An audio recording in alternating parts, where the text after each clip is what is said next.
Make it as easy as possible for yourself not to fail. I was just sitting at my desk and I was looking at my creatine, had some creatine, realized that I've been so busy today that I didn't have it until now.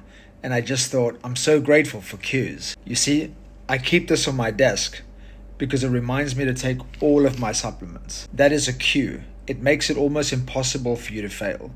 Another cue could be that you put your iPad or your journal on your desk so that when you wake up in the morning, the first thing you see, if you have a desk at home, is your iPad or your journal or your diary, and you know, journaling or write my goals out.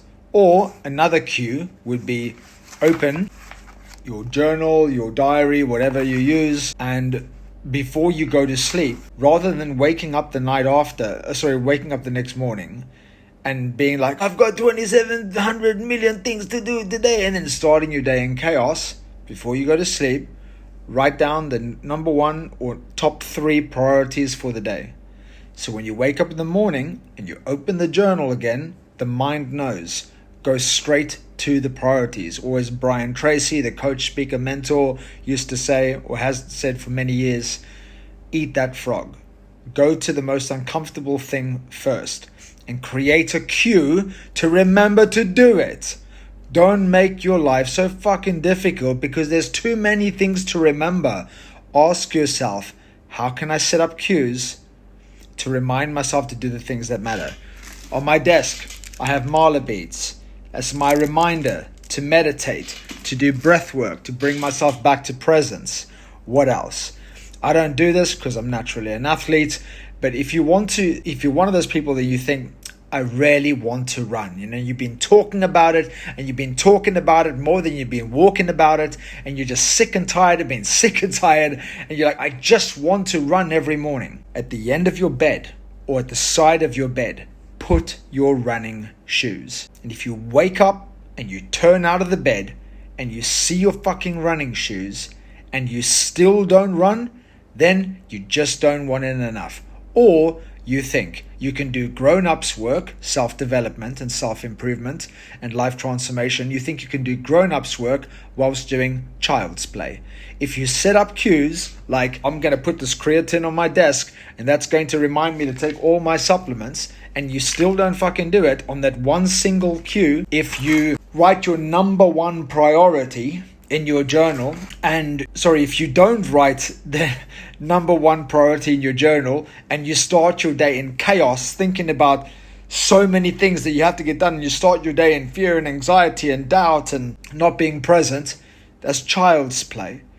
If you say you want to be an athlete and you want to get fitter and leaner and stronger and healthier and faster and more powerful, but you don't have a cue to remind yourself to go to the gym, that's child's play. You're not making it easy for yourself. You're making it difficult. You're falling in love more with your excuses than you are with finding a way to make it happen. I have cues everywhere, and I put them there on purpose to remind myself to do things. See, this is a little sound bowl, a beautiful sound bowl, a gift from one of my clients.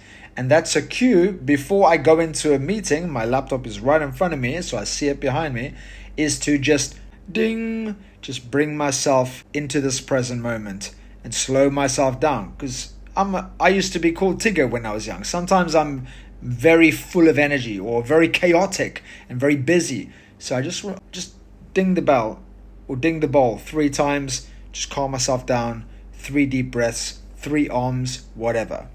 Bring myself into the present moment before I step into a meeting with a client or anyone, because they deserve the best of me and they deserve me to be fully present, because the fully present version of me is the best of me and the fully present version of you is the best of you. So what cues can you set up? I'm not preaching. I fucking hate when people say they comment on my social media and they're like, okay, Tony Robbins or whatever. Like, look, I've been doing this a long time. What is this? Just sharing what has worked for me in my life. Unless something has worked for me, or unless I've tried something, I don't share it with people.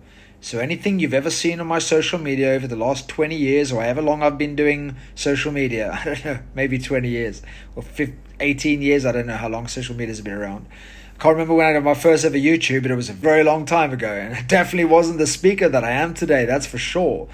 By the way, that is another cue. See that Muay Thai belt that I won at the age of 42 doing professional A-class Muay Thai? A-class rules, Muay Thai, elbows, knees in a stadium with almost 1,000 people here in Thailand.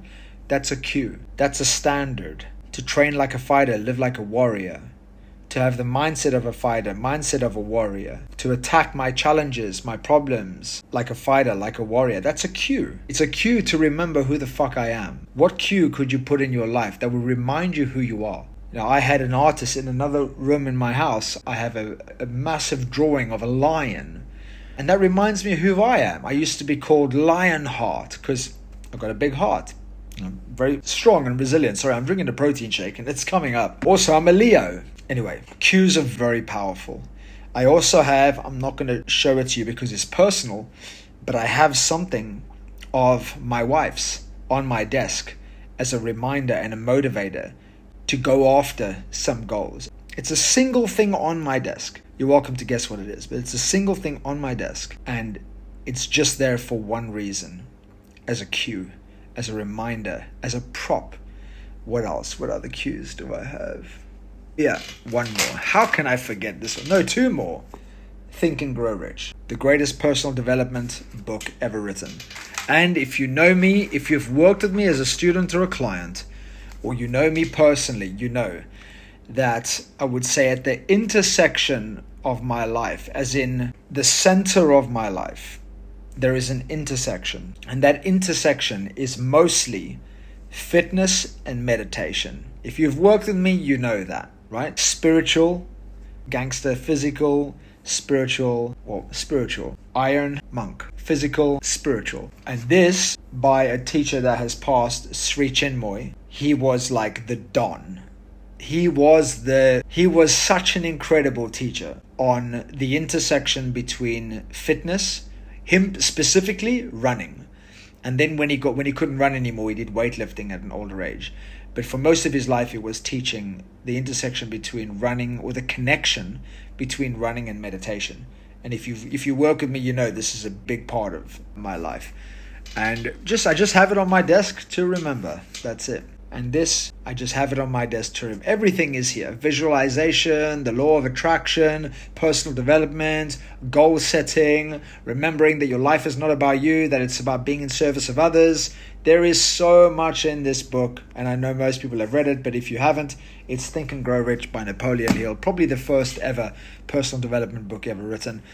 In terms of, I would say probably the first one. Maybe I'm wrong. I know there were teachers before that, but I don't know of any books before that. I'm not sure if As a Man Thinketh is before that by James Allen, but that's more of a fucking pamphlet, to be honest. It's so thin. A very good book. As is The Alchemist, a very good book. I love books. These are just some of my books. I got rid of a lot of books when I left the UK, and then also when I moved from this last house to this house, I got rid of more books. That's it, I think. Yeah. So create cues. Ask yourself a post-it note. That's a cue. I want to do affirmations, but I always forget. Put a fucking post-it note on your mirror that says affirmations. And if you see the post-it note and you say you want to do affirmations and you see the post-it note and you still don't do it, you're trying to do grown-ups work whilst doing child's play. So choose. Are you going to approach your life and your life transformation being a child, or are you going to approach it being a grown-up? And being a person of your word, doing what you say, making it easy for yourself to stay consistent, not putting pressure on yourself, not overwhelming yourself, not making it too difficult. KISS, keep it super simple. Or KISS with 3 S's, keep it super simple, stupid. Don't overcomplicate it. Most people are not fit because they're overcomplicated. Most people don't meditate because they're overcomplicated. Meditation can be just going, this reminds me to meditate. And take 3 deep breaths in and out, and that's your meditation. Or 10 deep breaths in and out. It doesn't have to be meditating on the side of a mountain or in a cave with monks. Right? That can be a stretch goal for you. Maybe. Or go ordain as a Buddhist monk, like I did. That was a goal for me as a life experience. I wanted to study with monks. I wanted to study suffering, compassion. But meditation can be that. A book I want to read every day. You know how many fucking people have told me this over the years? I just want to read every day. And when you ask them, well, what's the goal? 30 minutes a day? I'm like, how much are you reading now? Nothing. So you're going to go from nothing to 30 minutes a day.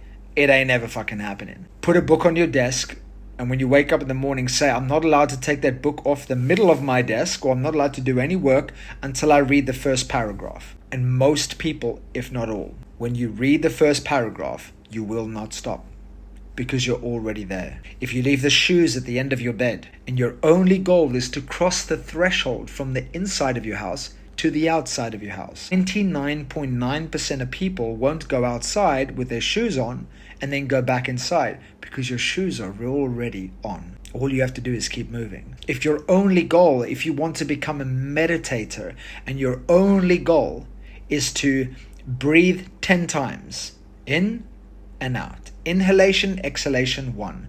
Inhalation, exhalation 2. It's going to take you 1 minute. If that's the only goal, once you get to the end of 1 minute, if you already meditate, you know, if you sit there with your breath for 1 minute, there's no fucking way you are stopping after 1 minute. No way. 80-90% of the time, if not 100% of the time, you will not stop, because in that 1 minute, you will find so much peace and presence and stillness and calm that you'll be like, I'm already fucking here. Why would I leave? Make it as easy as possible for yourself to stay consistent. Keep it super simple. Create cues. Create things in your life that are triggers. Put props in your life that put you into action, because it's these little things like the creatine on the desk, or the championship Muay Thai belt, or the iPad to write out my goals, or the mala beads, or the book. It's these little things that over time become the big thing.